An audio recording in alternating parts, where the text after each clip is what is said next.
With red carpet season on the horizon, it's the perfect time to bring up the ultimate time-tested icon of glamour, Elizabeth Taylor, obviously. After all, just the mention of her name elicits imagery of the unforgettable characters she portrayed and her infamous violet eyes. Though maybe most notable is Elizabeth Taylor's diamond collection. Taylor's lifelong fascination with all things bling can best be described as a love affair with natural diamond jewelry. But one stone in particular stands out amongst all of the treasures she amassed, the Krupp diamond. Though not much is known about this famous diamond's history prior to the early 20th century, experts have surmised that it could have originated in India's storied Golconda region or South Africa's famed Jagersfontein mine, NBSP. Also, due to the stone's cut featuring a large open culé and rectangular-shaped corners, often referred to as an Asher cut, it's believed to have been faceted sometime before 1920. Confirmed as type 2A, a rare classification that refers to a stone's chemical purity, structural perfection, and absolutely colorless nature, the Krupp diamond joins some of history's most celebrated, like the Cullinan 1 and NBSP Didro the Koh-i-Noor, NBSP and NBSP NBSP in its blue-white trade classification, a nod to optical superiority. Although graded by the Gemological Institute of America as D colorless and VS1 clarity, reports state that the Krupp diamond was potentially internally flawless, meaning that just a slight recutting could further improve the already impressive stone. A German actress named Vera Krupp was the first known public owner of the diamond, receiving it in the form of a brilliant ring from her wealthy industrialist husband sometime between 1952 and 1956.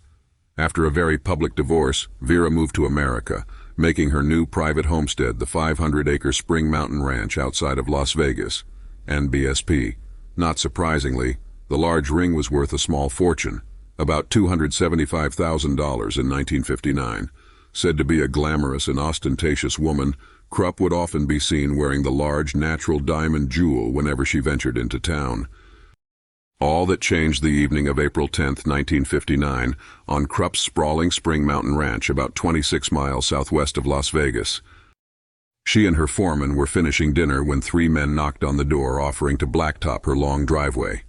Within seconds, they'd forced their way in, ripped the ring off Krupp's finger, to the point of drawing blood, and tied the pair blindfolded back-to-back with wire from a lamp. The robbers had done their homework. They rifled the ranch house like they knew it well, stealing along with the ring about $700,000 in cash, a revolver, and a camera. Krupp and her foreman eventually got free, but because the battery-powered ranch phone was dead, they had to drive to the Las Vegas airport to call authorities. The FBI quickly got involved, under the assumption, which later proved correct, that the stolen diamond would be transported across state lines. The FBI's attention was soon directed to John William Hagenson, a fugitive wanted in connection with a similar robbery in NBSP, California.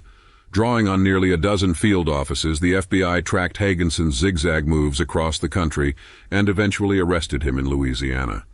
FBI soon added other suspects to the suspect list and was able to piece together the movements of the thieves from city to city, following their trial across the country. At the same time, all field offices had their ears to ground to see if the large stone would end up for sale. And it did, about 6 weeks later. An agent in Newark, New Jersey, heard a rumor from a criminal informant that a local grocer was asking around, trying to sell a big diamond. Bureau agents quickly located this man, and he led us to one of the three thieves, James Reeves. Agents searched his hotel room in Elizabeth and found the center diamond in the lining of his coat hanging in the closet. The 2 baguette diamonds were recovered from a jeweler in St. Louis during the course of the investigation. Hagenson, Reeves, and several other accomplices were brought to trial in November 1959. On November 20th, Reeves and 2 others were found guilty. A few weeks later, Hagenson and the other suspects were convicted as well. Hagenson, the alleged mastermind, later beat the rap on appeal. With all diamonds recovered, Mrs. Krupp was able to rebuild her ring. Not to be trifled with, Krupp became more vigilant after this whole affair. She became deputized by the local sheriff and even built a secret passageway and room on her estate.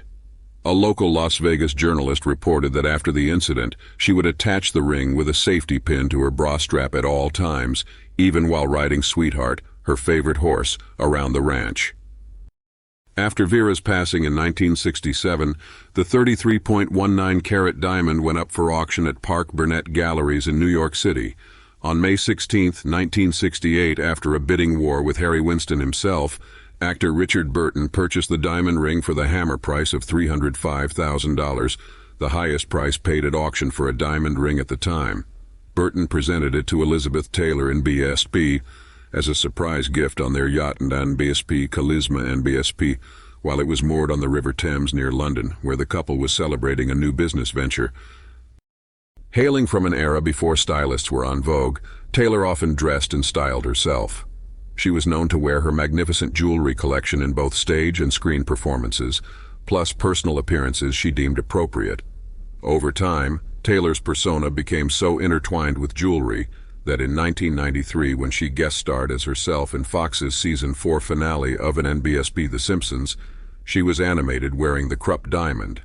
NBSP America watched as Elizabeth Taylor, the cartoon, wore the jewel doing chores, polishing her Oscar award and even staring into its reflective facets after she cleaned it with a toothbrush.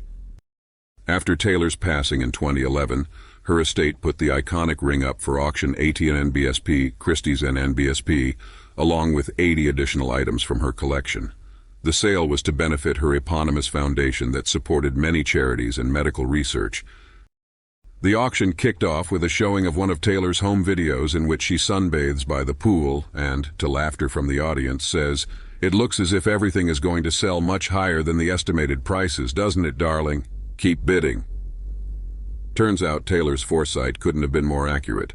On the auction's first night alone, nearly every piece sold above its highest estimate for a total of $116 million.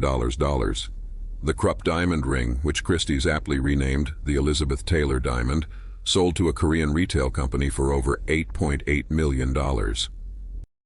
That evening, NBSP, a world record was set for a private jewelry collection at auction, and another famous natural diamond went into the history books.